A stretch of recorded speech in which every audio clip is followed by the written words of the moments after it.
How to see all comments history on TikTok. Hey everyone, welcome back to the channel. In today's video, I'll show you how to see all comment history on TikTok. So now without further ado, let's get started. So here, first thing first, open the TikTok app on your phone. And now here, once you're inside the app, just tap on the profile icon shown in the bottom right corner of the screen. And now here, once you're inside the profile section, just tap on the three dash icon shown in the top right corner of the screen. And now here from the pop-up menu, just select settings and privacy.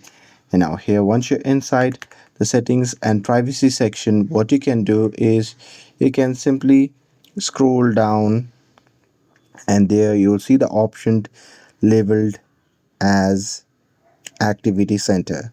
So just tap on it. And now here, once you're inside the activity center, on this section, you'll see the option labeled as comment history. So just tap on it.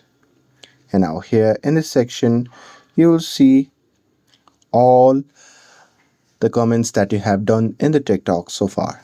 And that's it. With this, if you found this video helpful, then don't forget to like, share, and subscribe to get updated for more videos. Thanks for watching, and I'll see you in the next video.